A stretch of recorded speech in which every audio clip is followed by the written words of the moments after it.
이재명 정부는 인수위도 없이 출범을 했습니다. 빨리 내각이 구성이 되고 안정감을 찾아갈 수 있도록 돕는 것이 여야를 막론한 국회의 책무라고 저는 생각을 합니다. 국민의힘 의원님들께서 몇 가지 의혹을 제기를 하고 계시지만은 이런 것들이 증거도 없고 심지어는 조작적인 이런 의혹 제기라는 것이 지금 또 방금 또 확인이 되고 그러지 않습니까? 4년에 걸쳐서 있었던 4년에 걸쳐서 있었던 일을 마치 한꺼번에 있었던 일인 것처럼 6억을 한꺼번에 번 것처럼, 그리고 한 사람 평균 출판 기념회에 참여했던 분들 한 분 한 분의 어떤 축의금 액수를 평균 내보면은 5만 원쯤 된 것 같다고 표현했던 것을 마치 책 한 권을 5만 원씩에 팔아먹은 것처럼 이런 식으로 표현을 해가면서 모독을 주고 있습니다. 그리고 그게 사실은 어제 이미 그 문제가 드러나고 밝혀졌음에도 불구하고 계속 같은 말을 고장난 녹음기처럼 반복을 하고 자료를 띄우는 행위를 계속하면서 이런 인신모독적인 행동을 계속하고 있는데, 이런 그 문제점에 대해서는 좀 위원장님께서 좀 제지를 해주시는 것이 어떨까 싶습니다. 그리고 그렇게 질문할 거리가 없으면 본인들이 관리하는 팬들 때문에 어쩔 수 없이 그런 그 부담감 때문에 계속 그것을 또 반복하는 행태를 보이시는 것 같은데, 차라리 그런 경우에는 질문을 하지 않아도 된다고 권고를 해주시면 어떨까, 그 점을 위원장님께 한번 건의를 드리고 싶습니다. 지금 현재까지 청문회 관련해서 개인의 도덕성, 인신의 문제 관련해서 입증된 것이라고는 후보자의 어떤 경제적 형편이 어려웠다라는 것 외에는 입증되는 것이 없는 것 같습니다. 그리고 어제도 말씀드렸듯이 그 경제적 형편이 어려워졌던 것은 정치자금법 위반 사건의 추징금 문제 때문에 그런 어려움을 겪게 되었다는 것인데, 그 사건의 그 과정에서 수사를 담당했던, 대선자금 수사를 하고 박연차 사건을 수사했던 그 수사 담당자 중간 간부의 얘기를 제가 직접 들었던 바에 의하면 꼭 우리 김민석 후보자에 관한 사건만을 특정해서는 얘기는 아니고 전반적으로 했던 얘기가, 기업들한테 그 증거를 우리가 어떻게 확보할 수가 있었겠냐, 경영권 문제, 배임 횡령 문제를 가지고 당연히 협박을 해서 그 자백을 받았지라고 얘기를 합니다.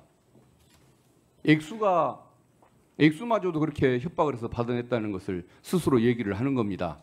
그런데 어느 그 아주 유명 그룹의 어느 회장은 머리가 나빠서 말귀를 못 알아먹길래 그것을 이해시키는데 한참 걸리느라고 애를 먹었다, 이렇게 무용담처럼 얘기하는 걸 보면서 특수부 수사가 저렇게 이루어져도 되는 것인가라는 이런 생각을 가진 바가 있었는데, 그런 그 자세로 수사를 했던 사람들이 돈 액수도 이렇게 가학적인 방법으로 자백을 받아냈는데, 뭐 어떤 돈을 주게 된 경위라든가 영수증 처리 경위라든가 이런 부분에 대해서 뭐 조작하는 것이 얼마나 쉬웠겠습니까?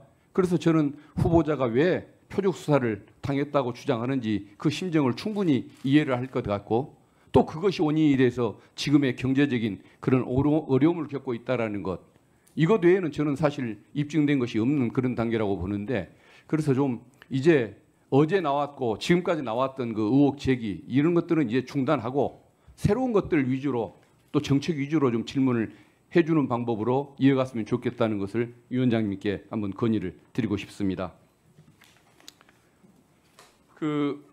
정책과 관련된 질의 하나 드리겠습니다. 저는 국무총리의 업무 중에 가장 중요한 것 중에 하나가 사회적 그 갈등을 관리하는 업무라고 생각을 합니다.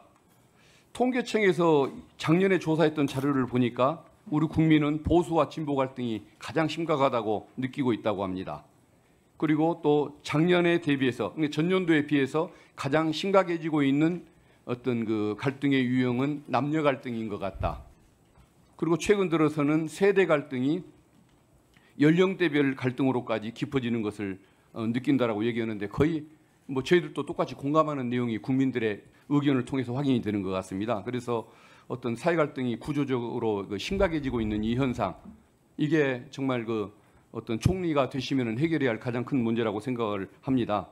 그러니까 2023년도 국무조정실에서 연구 용역했던 결과에 의하면은 지난 33년간 사회 갈등으로 발생했던 총 비용이 2,628조 원이나 된다라고 그렇게 얘기하는 상황입니다. 그래서 저는 총리가 되신다면은 이 어떤 대한민국의 이런 갈등, 진영 간의 이런 갈등이라든가 남녀 간의 갈등, 세대별 갈등, 여기로 생기는 이 문제점들을 어떤 총리께서 직접 주도해서 좀 해결하는 이런 구조, 시스템, 정성 이런 것들을 좀 들어주셔야 한다는 생각이 드는데 한번 여기에 대해서 의견을 좀 말씀해 주시면 감사하겠습니다. 이재명 대통령님을 오늘 대통령까지 이르게 한 데에는 이재명 대통령님께서 성남시장과 경기도지사 시절에 보였던 적극적인 참여와 기탄 없는 토론의 유도에 의한 문제 해결의 기초가 깔려 있었다고 생각합니다. 그것이 이 정부에 이어져야 된다고 생각합니다. 이재명 대통령님과 그리고 만약에 총리가 된다면 제가 감히 말씀드릴 때 공유를 일부 하고 있다고 생각되는 것은 그러한 문제들에 대해서 적극적으로 이렇게 뛰어들고 달려들어서 조율하려는 그러한 마음가짐이라고 생각합니다. 총리가 해야 되는 역할 그리고 이 시대가 요구하는 역할인 사회적 갈등 관리, 사회 통합 또는 문제의 어떤 국민 참여와 공론화에 의한 조율 이런 부분은 매우 적극적으로 하겠습니다. 통상 이런 사안들을 그냥 공론에 맡기자 또는 사회적 대화를 하자라고 할 때의 맹점은 적극적인 중재자가 역할을 못하는 문제입니다. 그런 역할에 있어서는 상대적으로는 제가 좀 훈련되어 있는 면이 있지 않을까라는 생각을 하고요.